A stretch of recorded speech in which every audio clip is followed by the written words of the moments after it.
Hello everyone, welcome to career study. This is Sandeep Kumar और आज हम यहाँ पर डिस्कस करेंगे इस वीडियो में कि कैसे आप प्रिपेयर कर सकते हैं सीएपीएफ असिस्टेंट कमांडेंट एग्जामिनेशन के लिए। इस टाइम पे प्रिपेयर तो नहीं होगा, तो ऑब्वियस सी बात है कि रिवाइज कैसे कर सकते हैं। तो रिवीजन स्ट्रैटेजी के रिलेटेड हम डिस्कशन करने वाले हैं।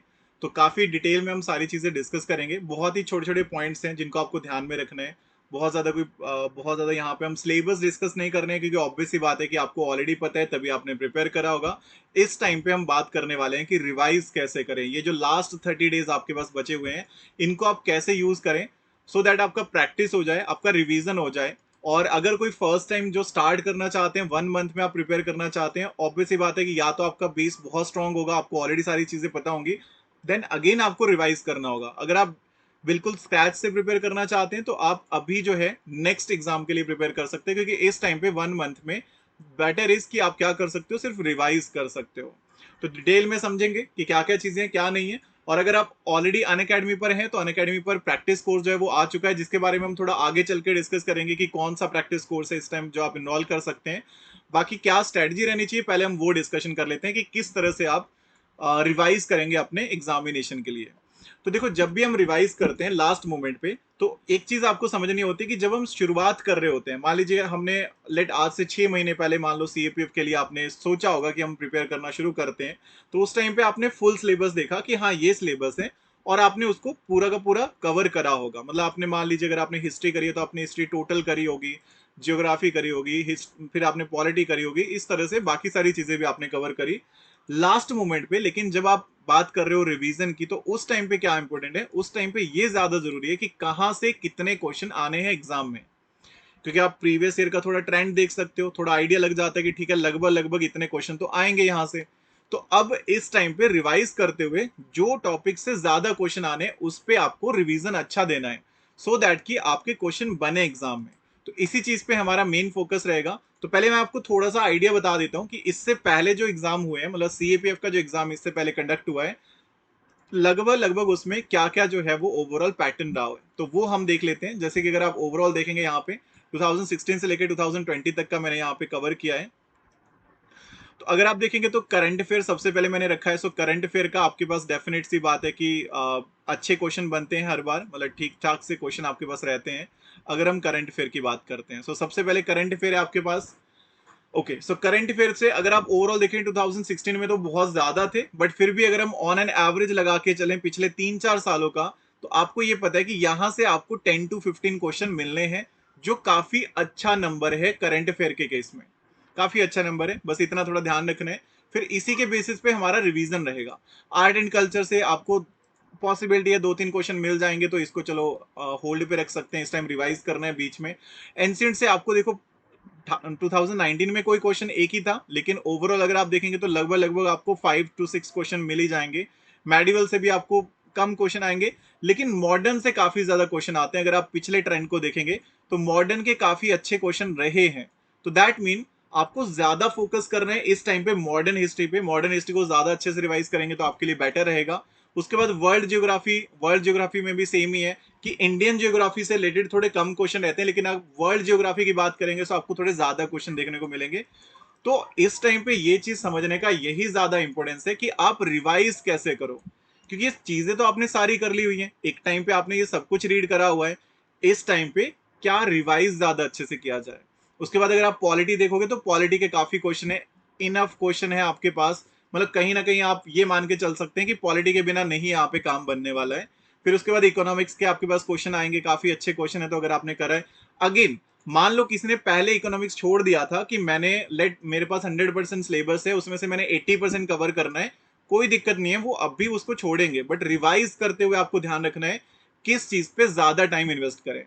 उसके बाद बायोलॉजी है, फिजिक्स है, केमिस्ट्री है, 7-8 क्वेश्चन इस तरह हर एक टॉपिक से आपको मिलने, हर एक सब्जेक्ट से मिलने हैं। तो वो आपके पास पैटर्न है अगर आप ओवरऑल देखेंगे। उसके बाद आपके पास केमिस्ट्री के क्वेश्चन काफी है, मतलब उसके बाद इन्वायरमेंट है। मैथ्स एंड रीजनिंग अगर आप देखेंगे तो आपको ये नॉर्मली पता है कि इन दोनों के मिला के आपको 20 के अराउंड क्वेश्चन मिलेंगे, 20-25 क्वेश्चन आपको मिल जाने हैं मैथ्स एंड रीजनिंग से। तो अब बात करते हैं कि यहाँ पे सबसे पहले हाईएस्ट जो बोल सकते हैं कि जहां से ज्यादा हाई स्कोरिंग टॉपिक है वो कौन से हैं। देखो, पॉलिटी के 20 क्वेश्चन बनने हैं। अब सबसे पहले देखो, करंट अफेयर जरूर करने हैं। हो सकता है आप करंट अफेयर इससे पहले जो है वो डेली कर रहे थे, या फिर आप वीकली कर रहे थे, मंथली कर रहे थे, इस टाइम पे करंट अफेयर करने हैं। और अगर आप मेरे करंट अफेयर पे, डेफिनेटली हो सकता है कि किसी को वेट होगा कि जो मैं करंट अफेयर करवाता हूँ वही करने हैं। सो करंट अफेयर मेरे 19th ऑफ जुलाई से आ जाएंगे। 19 के बाद से यहाँ पे मैं करंट अफेयर स्टार्ट कर दूंगा, यहीं पे होंगे यूट्यूब चैनल पर करियर स्टडी पे। तो आप सब्सक्राइब कर लीजिए, नोटिफिकेशन बेल जो है उसको प्रेस कर लीजिए, सो दैट आपको पता चल जाए। करंट अफेयर आपको उसी में से मिल जाएंगे, कोई प्रॉब्लम नहीं होगा। और करंट अफेयर के लिए मैं इतना ही कहूंगा, आप मेरे करंट अफेयर आएंगे इसी चैनल पर आएंगे, 20 के अराउंड 19-20 से स्टार्ट हो जाएंगे और आपको इनफ करंट अफेयर मिल जाएंगे मंथ वाइज। तो वहां से आप कवर कर सकते हैं इस साल के जितने भी करंट अफेयर होंगे। उसके बाद जब आप रिवाइज कर रहे हो तो आप ध्यान दीजिएगा कि आपको पॉलिटी अच्छे से रिवाइज करनी है, क्योंकि पॉलिटी से क्वेश्चन काफी आने हैं। और इसी तरह से मॉडर्न हिस्ट्री पे ज्यादा फोकस रखना है, ठीक है, मॉडर्न हिस्ट्री पे आप ज्यादा फोकस रखिए। मैथ्स एंड रीजनिंग अगर आपने पहले बेसिक कर लिए हैं तो ये जो है ये आपको बिल्कुल अलग स्टैंड करते हैं, ये चीज ध्यान रखिएगा। तो इस टाइम ज्यादा मत करिए। अगर आपने मैथ्स एंड रीजनिंग करा है तो ज्यादा कुछ नहीं करना है। ट्राई करो कि ओवरऑल आप रेंडमली, मतलब कोई प्रैक्टिस सेशन टाइप में सॉल्व करो। आपने ज्यादा कुछ नहीं किया तो मान लीजिए आपने एक घंटे का प्रैक्टिस सेशन आपने मैथ्स का कर लिया डेली, और 1 घंटा आपने रीजनिंग कर लिया। और मेरे फ्री सेशन चल रहे हैं, मैं आपको थोड़ी देर बाद बताता हूँ। डेली मैथ्स एंड रीजनिंग का मेरा फ्री सेशन आपको मिल जाएगा, वो आप कर सकते हैं अगर आप सिर्फ प्रैक्टिस कर रहे हो, क्योंकि बेसिक आपने ऑलरेडी कवर कर लिए होंगे अभी तक। उसके अलावा अगर आप बात करेंगे तो आपके पास ये पूरा का पूरा सिलेबस है। टाइम कैसे मैनेज किया जा सकता है, देखो, चाहे आप खुद से सेल्फ स्टडी कर रहे हैं, हो सकता है आप सेल्फ स्टडी कर रहे होंगे, हो सकता है आप अनअकैडमी पर होंगे, ठीक है, या हो सकता है कि आपने कहीं और से प्रिपेयर करा होगा, कुछ भी कंडीशन हो सकती है। सो मेक श्योर करिए कि इस टाइम पे आपको प्रैक्टिस करना है, बेसिक से चीजें नहीं करनी है, ठीक है। जितना आपने इससे पहले पढ़ा हुआ है अगर आप उसको इस टाइम पे रिवाइज करोगे तभी आपके लिए बेटर है, अदरवाइज कोई फायदा नहीं है उतना पढ़ने का जो आपने इससे पहले पढ़ा होगा। तो क्या करना है इस टाइम पे, इस टाइम पे ज्यादा से ज्यादा रिवाइज करना है। तो जो भी सोर्सेज आपके पहले थे, अब देखो यहाँ पे टॉपिक बताने का कोई फायदा नहीं, क्योंकि ऑलरेडी आप प्रिपेयर भी कर चुके होंगे। सो मैंने ओवरऑल एक आइडिया दे दिया कि हाँ इतने इतने क्वेश्चन बनने हैं। सो जो भी आपके सोर्सेज थे, लेट आपने बुक से पढ़ा है तो आप इस टाइम पे रिवाइज करो।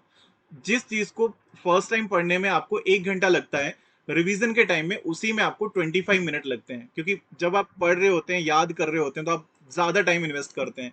सो जिस चीज को पढ़ने के लिए आपने 6 महीने लगाए होंगे या चलो 5 महीने लगाए होंगे, इस टाइम उसको 1 महीने में कवर कर सकते हो रिवाइज के टाइम पे।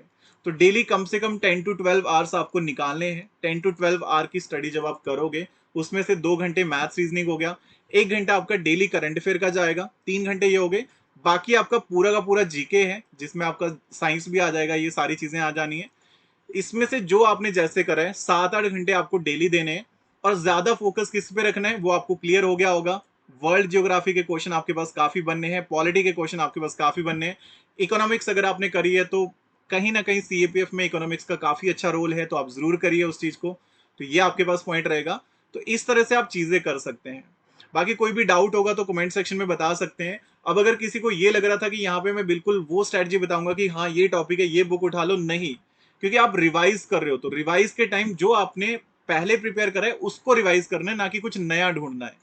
प्रैक्टिस सेशन मैंने बता दिया, करंट अफेयर मेरे आएंगे, मैथ्स एंड रीजनिंग में करवा रहा हूँ, उसके अलावा सारी चीजें इस तरह से। और अगर आप अन अकेडमी पर हो या फिर आना चाह रहे हो, सो वहां पे भी आपको ऑफर भी चल रहे हैं और आपको प्रैक्टिस सेशन भी मिल जाएगा, वो भी मैं बता देता हूँ। सो अन अकेडमी के ऊपर हमारा फिलहाल जो है ये कोर्स चल रहा है, मंजिल सीएपीएफ असिस्टेंट कमांडेंट 2021 करके प्रैक्टिस बैच। तो यहाँ पे आप देख सकते हैं कंप्लीट फैकल्टी काफी एक्सपीरियंस्ड है, सारे के सारे टीचर जो हैं। तो आप इनसे जो है वो सारी की सारी चीजें कर सकते हैं। 7 जुलाई आज से ही स्टार्ट हो रहा है और 7 अगस्त तक चलेगा, 1 मंथ के लिए रहेगा ये। और टोटल आपका कवर होना है सारी चीजें इसमें। तो डेली प्रैक्टिस सेशन होने हैं यहाँ पे, तो आपके लिए एक प्लस पॉइंट हो जाएगा कि आप प्रैक्टिस कर सकते हो यहाँ से। हाँ, इसके अलावा भी आपको सारी चीजें रिवाइज करनी है, क्योंकि प्रैक्टिस के टाइम पे टीचर जो है वो कुछ लिमिटेड चीजें करवाएंगे। मेरी बात कर लो, मैं ऑब्वियसली अगर मैथ्स रीजनिंग का प्रैक्टिस करवा रहा हूँ, दैट मीन मैं वो चीजें करवाऊंगा जो मुझे इंपॉर्टेंट लग रही है कि इस टाइम पे एग्जाम में आ सकती हैं। बट आपको उसके अलावा भी थोड़ा थोड़ा प्रैक्टिस ज्यादा करना है। और अभी अगर आप प्लस पे आ रहे हैं, अन अकेडमी प्लस ज्वाइन कर रहे हैं, तो आपके पास काफी अच्छे ऑफर्स हैं। 6 मंथ पे 1 मंथ फ्री मिल रहा है, 12 मंथ में 2 मंथ फ्री मिल रहे हैं, 24 मंथ में 4 मंथ फ्री मिल रहे हैं। और इसके अलावा अगर आप एसएसबी भी प्रिपेयर करोगे, मान लो आप सीडीएस एफकेट भी दे रहे हो, तो 1 साल के सब्सक्रिप्शन के साथ आपको 1 साल का एसएसबी का सब्सक्रिप्शन फ्री मिलेगा। 15 जुलाई तक ही प्राइजेज हैं, उसके बाद थोड़े से इंक्रीज हो जाएंगे। तो this is the best time. आप 15 जुलाई से पहले पहले अगर आप सब्सक्रिप्शन लेते हो लॉन्ग टर्म का सोच के, यानी कि आपने अगला सीएपीएफ भी देना है, अभी सीडीएस आ रहा है, आगे एफकेट आ रहा है, तो अगर आपका टारगेट है ये सारे के सारे एग्जाम, तो आप इस टाइम पे 1 साल का सब्सक्रिप्शन लोगे तो आप बहुत अच्छे से ये सारे एग्जाम 2 बार दे सकते हो। सीएपीएफ नेक्स्ट ईयर तब तक फिर हो जाएगा, सीडीएस का एग्जाम अभी होगा नवंबर में, देन फरवरी में फिर से होना है, एफकेट का एग्जाम अगस्त में हो रहा है, फरवरी में फिर से होना है। तो ऐसे आपके पास 2 2 बार सारे एग्जाम हो जाने, इनफ नंबर ऑफ आपके पास अटेम्प्ट हो जाएंगे, एसएसबी हो जाएंगे देने को, तो आपको पास काफी अच्छा एक बैलेंस बन जाएगा और आपको एसएसबी का सब्सक्रिप्शन भी फ्री मिल रहा है इसी में। तो ये आपके पास सब्सक्रिप्शन प्लान है, 1 month, 3 month, 6 month, 12 month, 24 month. अगर आप 1 ईयर का सब्सक्रिप्शन लेते हैं वो आपके लिए बेस्ट रहेगा। Use code career study live, जिससे आपको 10% का डिस्काउंट भी मिलेगा। और इस टाइम पे अगर आप अनअकैडमी पे जाते हो, फर्स्ट टाइम के लिए जाते हो, तो वहां पे कोड पूछा जाएगा अनलॉक करने के लिए, फ्री फीचर्स को भी अनलॉक करने के लिए ये कोड लगा दो। जस्ट कोई आपको पे नहीं करना है वहां पे, बस ये कोड लगाना है करियर स्टडी लाइव, और आप वहां पे सारे की सारी क्लासेस देख सकते हैं। तो चलिए, बाकी कोई भी डाउट होगा तो आप मुझे बता दीजिएगा कमेंट सेक्शन में, आपके जो डाउट्स हैं वो जरूर कवर किए जाएंगे। अभी करते हैं हम इस वीडियो को ऑफ, मिलते हैं आपसे नेक्स्ट वीडियो में। तो सभी को फिलहाल मेरी तरफ से thank you. So stay safe, keep preparing, have a nice evening and जय हिंद।